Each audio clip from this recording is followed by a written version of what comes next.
Algebra 1 lesson on Unit 3, Linear Functions, Equations, and Inequalities. Module 6, Forms of Linear Equation. Lesson 2, Point Slope Form. So the other day, we learned the slope intercept form, and today we're going to learn point slope form. So, here we go, guys. Today, how can you represent a linear function in a way that reveals slope and a point on its graph? Okay, first, creating a linear equation given slope and a point. Oh, by the way, this is the underlined blank that you need to copy down, right? So given that we have a slope m and has point y1, x1, y1, we write equation in this format. But why? So this is like the idea behind point slope form. If you understand this concept, I mean, you could simply choose to memorize it, or you could choose to try to understand why it works the way it does. Let me attempt to do that. Okay, just as a reminder, slope intercept form is y is equal to mx plus b, where that is the slope and that represents the y-intercept, right? Or it has a coordinate point of 0 comma b. Do you remember that, guys? All right. So, oopsie. Let me push that a little bit to the left. All right. Now, let's talk about the current form. The idea behind point slope form. In point slope form, let us say that we got 2 points. One is x1, y1. That is the fixed point, right? And then let us say that we have a point that looks like this, right? And let us say that we got, oopsie, give me 1 second. Yeah, x comma y, and that is the variable. That's important because this point could be here, here, here, here, here, anywhere along this line. Because this is fixed and because this is the variable, this could be anywhere here, so it really doesn't matter. That's what swoops up and down and creates this shape. Okay, dokie, guys?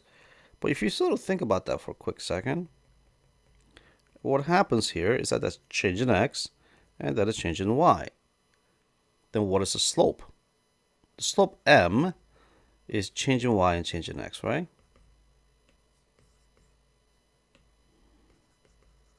What's another way to write a slope? M. What's another way to express change in y? It's top minus the bottom, y minus y1 divided by, for x, top minus the bottom, x minus x1. Is that right? And then we merely cross multiply. You know what? Let me just swap places here for a second. Okay. And for me to cross multiply is over 1, so it doesn't really matter. I just multiply that to both sides, and it has the effect of removing the x minus x1 to the other side. When you do that, y minus y1 equal to m times x minus x1. And there you go. That's where it comes from, guys. Okay? So this right here, y minus y1 equal to m times x minus x1, is called point slope form because you have the point, right? You have the point and you have the slope.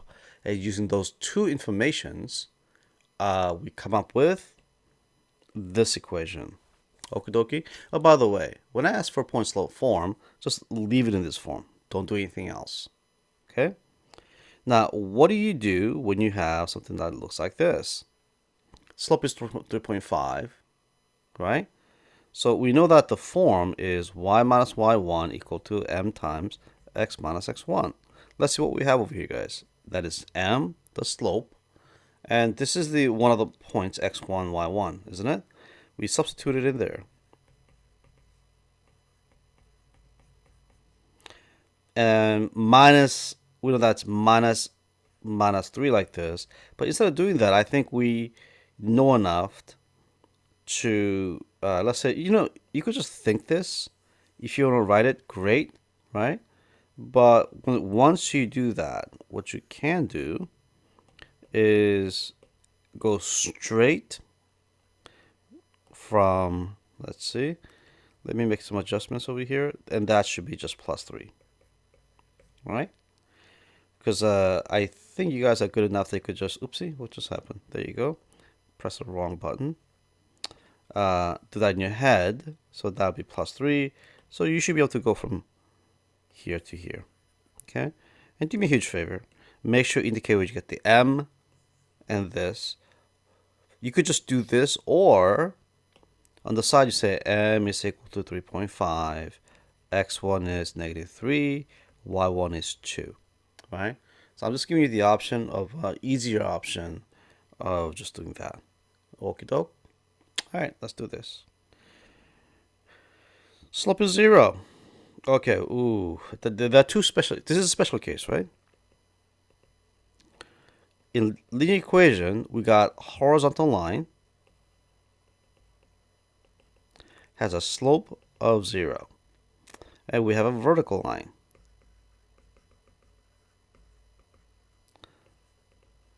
Where slope is undefined. Okay, guys? And for example, in this case, if it's horizontal line, remember, because it's flat, the y values are consistent as x changes, right? Y is consistent. So, example might be y is equal to 5. In a vertical line, the x value is consistent, but y value changes. But x is consistent, right? Same x value, so x could be 3, like something like that, or -3, whatever the case may be. So when you have a slope is 0, and that's m, this is x1, y1, what you could have done is, realizing that this is horizontal, you could say that horizontal has y, so you could simply say y is -1. You could just do that in a normal circumstance. But because we're in a point slope form, I'm going to show you how that comes to be, and you're going to have to show it that way as well. Okay? All right, so y, oopsie, y minus y1 equal to m times x minus x1. y1 is -1, m is 0, x minus 2, but 0 times anything, this whole thing goes to 0, right? Yeah, the whole thing goes to 0. So this is y plus 1 equal to 0, so y there is -1. Then that is exactly what I said earlier. Y is -1. Okie doke. All right. Let's continue on, guys. Now we're going to be solving problems using point slope form. Paul, that's 2a, by the way. There you go. Paul wants to place an ad in a newspaper. The newspaper charges $10 for the first 2 lines, and then $3 for additional line of text. Now think about this, guys. So let's figure out what's independent, what's dependent. The amount of money that you have to pay depends on the number of lines, right?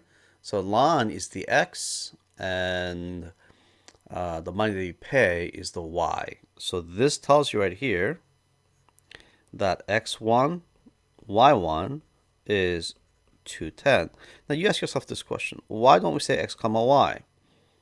Well, x comma y means that there's a variable. This is a specific instance, but right, because this is a specific instance, we need to show that it's not changing. So when you talk about specific points, we usually have subscripts. Okay. Now what this is asking Now, what this is saying is a little bit different. For each additional line, it costs $3. For each or over each, that's an indication of a slope. Because that right there is telling you the rate, right? Rate is slope. And in this case, the slope is m equal to 3. So that was it, guys. So part 1, this part right here, finding the equation, right? M is 3, x1, y1 is 210. So we're going to say y minus y1 equal to m times x minus x1. Right for now, we're going to be writing this down every single time. But once we get past this unit, yeah, you don't have to write this anymore. Once we get comfortable doing it, okay? So this is y minus 10 is equal to 3 times x minus 2. That literally is it. Okay? So we could leave it like that. Part 2 is, what's Paul's ad is 8 lines long. It's saying that if x is equal to 8, how much do I have to pay? That's what it's literally asking you to do. Right? And oh, sorry. That really should be not there. So this is a part. Oopsie. Give me a second.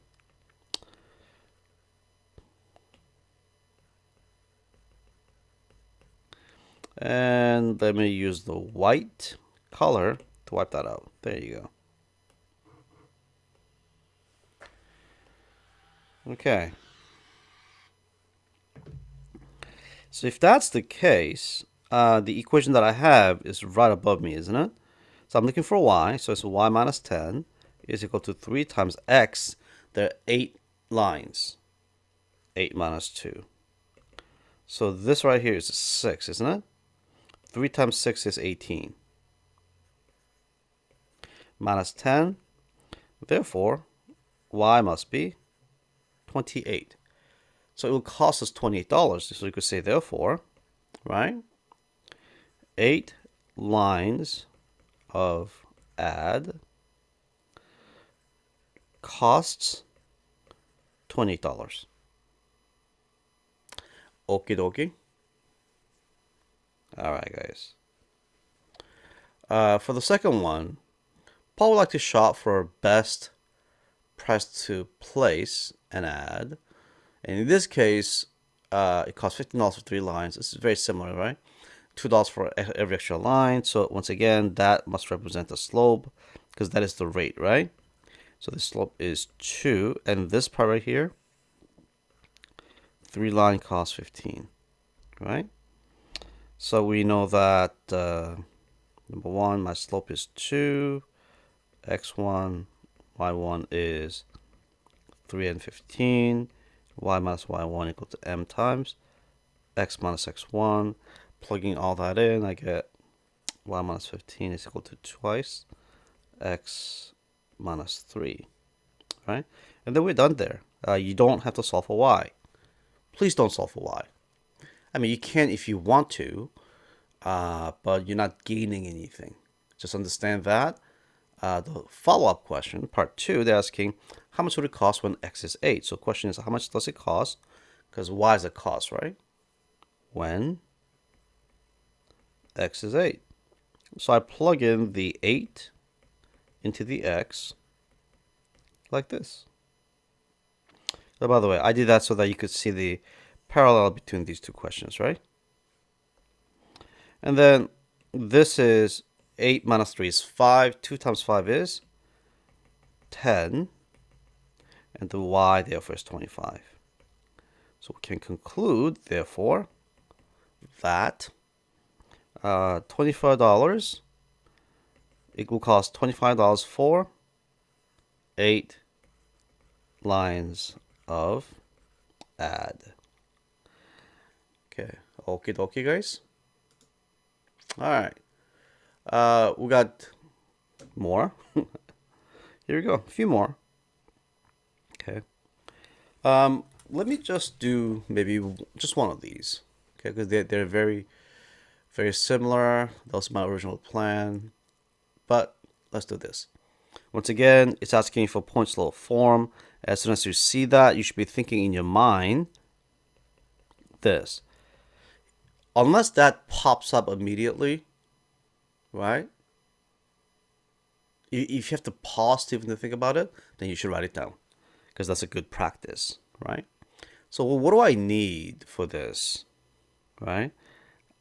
Let me slide this a little bit to the left over here so I can see this right there. There you go. I got 2 points, but I got no slope. So you need to find slope, right?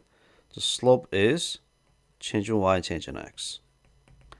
So I'm gonna go left minus the right for the y's, 1 minus 4.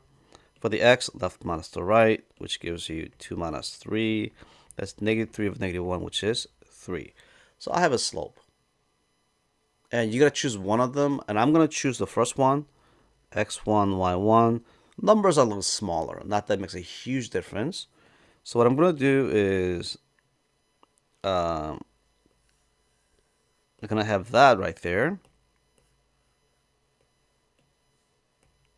Oopsie. All right, y minus 1 equal to 3 times x minus 2. And that was it. We are done. Right? The other possible answer is that you could have chosen the other one. If you did, answer would have been y minus 4 is equal to 3 times x minus 3. Yeah. And if you're thinking, hey, wait a minute, Mr. Yim, that looks a little different, doesn't it? It's like, yes, but it's actually the same thing. Let me show you. If I were to distribute the right-hand side, that'll give you 3x minus 6. I'm going to add 1 to both sides. That's 3x minus 5, isn't it? Yeah. How about if I do the bottom one? It's y minus 4 is equal to, distribute the 3, get 3x minus 9, add 4 to both sides. Yep, I get the same thing. Okay, it really doesn't matter.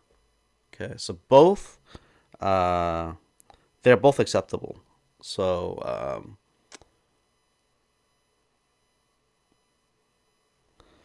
so why don't you do part B as an exercise if you like, but I'll do that silently without saying much.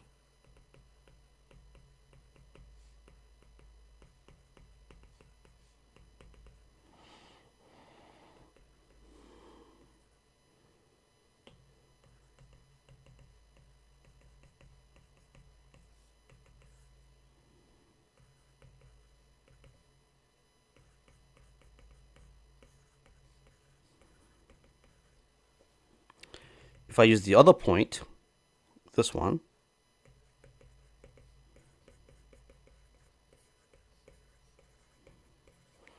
I still end up with the same thing. Oh, by the way, if you have a 0 here, you can't just leave it as this expression. You gotta clean it up, okay? So, once again, this one shows you that whether you use the first given or the second given, it really doesn't matter. You end up with the same equation. In this particular context, they may look different. They're actually the same thing. Okay, dokie.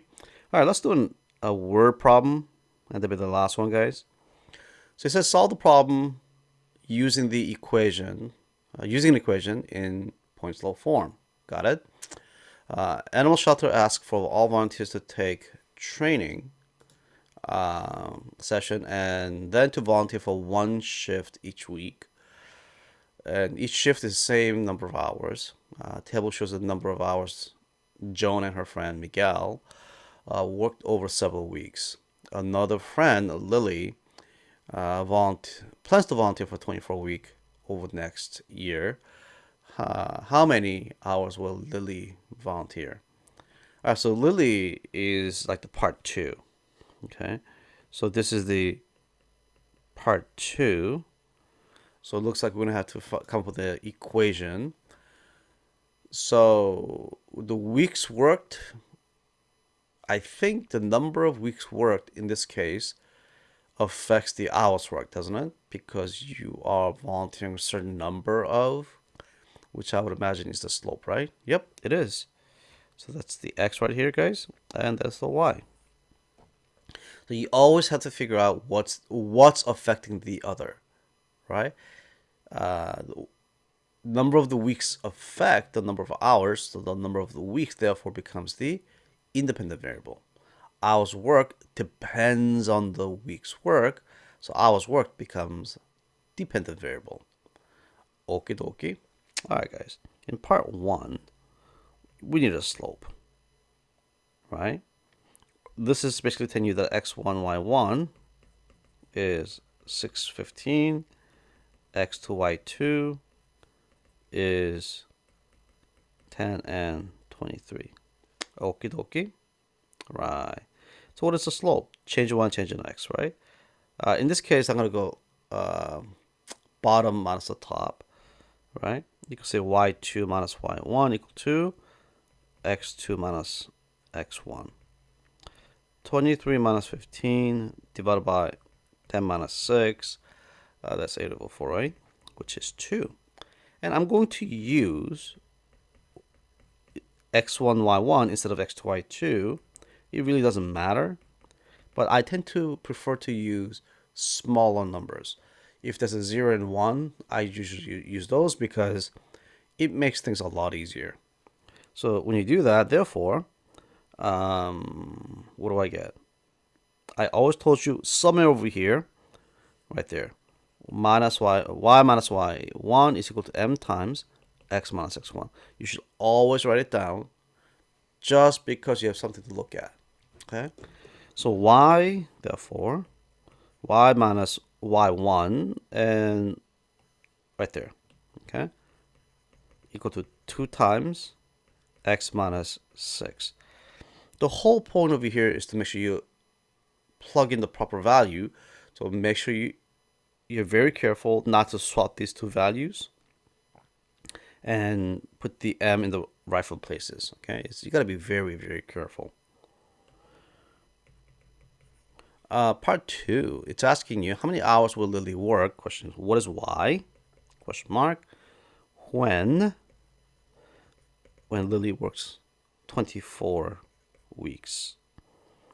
So you plug in for x using the equation above. That's 24 minus 6, isn't it? And that right there is 18 times 2 is 36, right? When you add 15 to this, you get 41. So that's how your mind should be. Sorry, 51. Hold on. 15, 1, 1. Yep, 51. So 51. So we say volunteering for 24 weeks means Lily will work for 51 hours. And that is it. Okay, guys? All right, guys. That is the end of the lesson per se. But here is your turn that you'll be working on, that we worked on in class. Here it is. Those are the answers. Let me zoom in for you. And then here it is. Okay. If you're doing this at home, please make sure that you don't just copy, but pause the video whenever you can and try to do this example on your own accord as much as you can. For example, let me go back. Okay. So when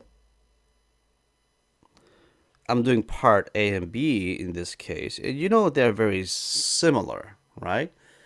Yeah. Then at the very least, pause after part A, try part B, and if you could do part B, and you could sort of anticipate what I could say as I'm teaching it, you're in very good shape. Okay? All right, guys. That is it for me, and I shall see you next class. Have a good night.